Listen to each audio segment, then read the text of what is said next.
For years, the sport moved to one man's rhythm. When Muhammad Ali stepped into a ring, the room didn't just watch, it followed. Opponents reached where he wanted them to reach. Crowds leaned forward before anything even happened. It felt less like a contest and more like weather, a storm moving across the arena. But storms don't stop all at once. Sometimes the wind changes first. Sometimes the pressure drops before anyone understands why. And over the years, 3 men found 3 different ways to make that storm lose its rhythm. Number 3 built a wall the storm couldn't move through. Number 2 turned the air into steel. And number 1 closed the door on the whole machine. Some fans still argue about that last one. But if you sit with the footage long enough, something becomes hard to ignore. The rhythm changed. 3 opponents. 3 cracks in the system. And it didn't happen the same way twice. To understand those 3 nights, you have to understand the machine first. Ali didn't just beat people. He controlled the atmosphere. When he moved, the room moved with him. Opponents didn't feel like they were fighting a man. It felt more like chasing a shadow that kept pulling the distance away from them. You could see it in the early rounds of so many fights. A challenger would step forward, confident, shoulders tight with energy. 30 seconds later, something strange happened. The rhythm slipped. Ali wasn't standing where the other man expected him to be. He wasn't reacting to the fight. He was guiding it. The distance opened when he wanted space. The distance closed when he wanted pressure. And the other man slowly started walking instead of deciding. That was the system. Not power. Not anger. Control. He made opponents walk into the wrong moments. He broke their rhythm before they even realized they had one. Sometimes the crowd could feel it before the fighters did. The noise would rise, then suddenly drop. You could feel the air leave the building, because everyone in the room sensed the same thing. The fight had tilted. Ali wasn't chasing the fight. The fight was chasing him. That's what made the machine so hard to stop. Most opponents tried to win exchanges. Others tried to speed things up. But 3 men did something different. They didn't try to outrun the storm. They tried to interrupt it. One of them forced the body into a kind of pressure it couldn't avoid. Another made the rhythm hesitate. And the last one changed the structure of the entire room. 3 different nights. 3 different kinds of silence. The first crack came from a man who didn't move like a storm at all. He moved like a wall. The arena felt loud that night, but it wasn't the usual excitement. It was something heavier. When Ali walked into the room, the energy followed him the way it always did. Heads turned, cameras leaned forward. People expected the rhythm to start soon because that's what usually happened. The room was supposed to move at his speed. You expected to see the storm pick up and carry everyone away. But across the ring stood a man who didn't care about the storm. Joe Frazier didn't chase the rhythm. He walked straight into it. Think about that for a second. Most people try to dance with Ali. Frazier just walked. Slow steps, short steps, forward, always forward. At first, nothing seemed unusual to the folks in the cheap seats. Ali circled. The crowd reacted to every movement like they were watching a master at work. It looked familiar, but if you were sitting close, you could see something underneath the surface had changed. Frazier wasn't reacting to the fakes. He wasn't chasing the moment. He was building pressure. Frazier was like a wall slowly moving across a living room. You don't notice it at first, but suddenly the furniture feels a little too close together. Ali tried to pull the distance. Normally, the space opened up exactly when he wanted it to. It was like he had a remote control for the air between him and the other guy. But that night, the space didn't open. Frazier kept coming. Not faster, not louder, just closer. You could see the body language begin to shift. Ali still moved beautifully, sure, but he was starting to move more often. Step, step, step again. He was being forced to use his feet, not to create an opening, but just to find room to breathe.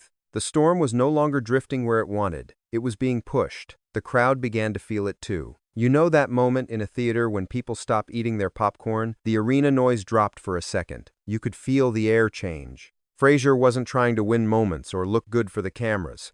He was making Ali walk. He was making the king move his feet when the king wanted to stand still. Every step pushed the fight a little tighter. Every minute made the ring feel smaller, like the ropes were shrinking toward the center. That was the wall. It wasn't a single dramatic event. It was just pressure that never disappeared. Ali would hit the space where Frazier just was, but Frazier was already a step closer. Ali shifted left, and the wall followed. There were flashes where the old rhythm returned, moments when the storm tried to spin again and take control of the house. But the wall didn't care about storms. It kept moving. Slow, relentless, forward. Believe me, the people in that building knew they were seeing something they weren't supposed to see. They were seeing the machine struggle with its own weight. Frazier didn't have to be faster than Ali. He just had to be more constant. He turned the floor into an uphill climb that never ended. That was the first crack. The machine had its first real problem. For the first time, the storm couldn't choose where the fight lived. Someone else was deciding where the room moved. It was a physical grind that stripped away the glamour. But as tough as that was, pressure on the body was only the beginning. Frazier made him walk, but the next man made him doubt. The next opponent didn't build a wall. He changed the shape of the air itself. Bạn nghĩ phần này có hay hơn bạn viết không có giữ chân người xem tốt không, và đặc biệt hơn đó là người nghe qua là hiểu cơ cần suy nghĩ. If number 3 was a wall, number 2 was steel. A wall pushes you. Steel makes you hesitate. That night felt different before anything even happened. The arena wasn't buzzing the way it usually did when Muhammad Ali walked in. There was curiosity in the air. People remembered the pressure from the last great war. They expected speed.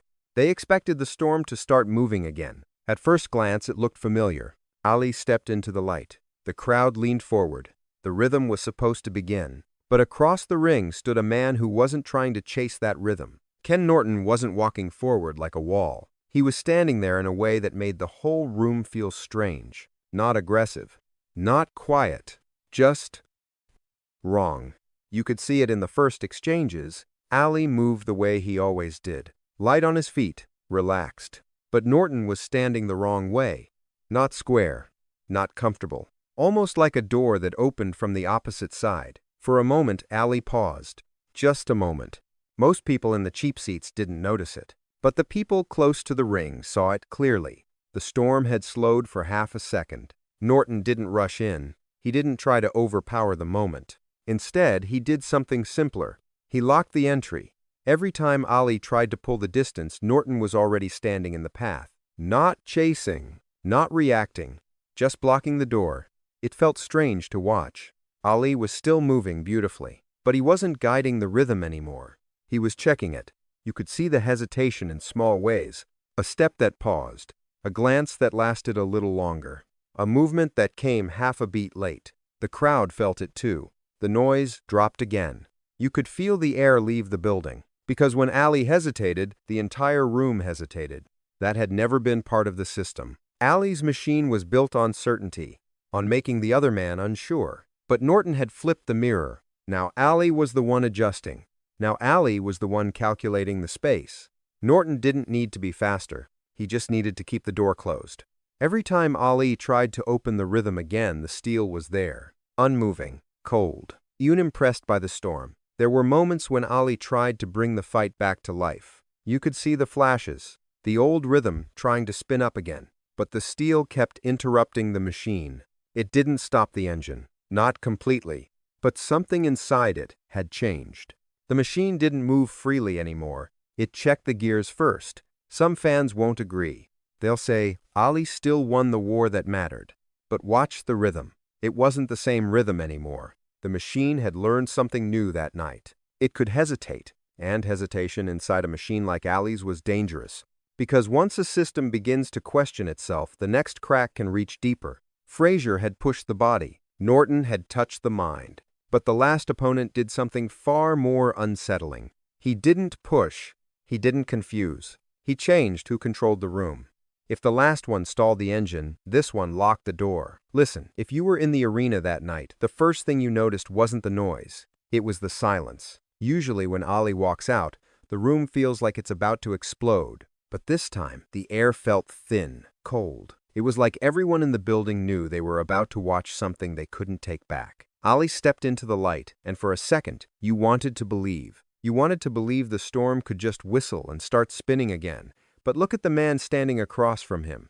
Larry Holmes wasn't a wall, and he wasn't a block of steel. He was the understudy who had memorized every single line of the play. In the first few minutes, you saw the ghost of the old system. Ali tried to pull the distance. He tried to create that invisible gap where he's safe and you're frustrated. But the distance wouldn't pull. Every time Ali moved back an inch, Holmes was already there, occupying that inch. It was the most unsettling thing I've ever seen in a ring. It was like Ali was trying to walk through his own house, but someone had changed all the locks while he was out. The rhythm didn't just slow down this time. It stopped. You could see it in Ali's eyes. He'd throw a move that used to make the whole world miss, but Holmes didn't miss. Holmes wasn't chasing the storm, he was standing right in the eye of it, perfectly calm. He was locking the entry before Ali could even think about stepping through. Think about a master key. For 15 years, Ali had the master key to every room he walked into. He decided when the fight started, when it ended, and how fast it moved. But that night, the key didn't turn. He was standing in front of a door that used to swing open at his command, and it just stayed shut. The crowd went dead silent. You could feel the air leave the building, but it wasn't the excited silence of Frazier's fight, or the confused silence of Norton's. This was the silence of a funeral. You were watching a man realize in real time that he no longer owned the space around him. Ali's machine was built on controlling the room. If he couldn't make you miss, and he couldn't make you hesitate, the system had nothing left. It was a structural failure. Not a crack in the glass, but the entire foundation giving way. He would try to reset to find that old beat, but Holmes would interrupt it immediately. Not with power, but with presence. Holmes was making him walk, but it wasn't the walk of a man being pushed. It was the walk of a man being escorted out of his own building. There was one moment, I'll never forget it, where Ali tried to shuffle. Just a flash. A flicker of the old magic.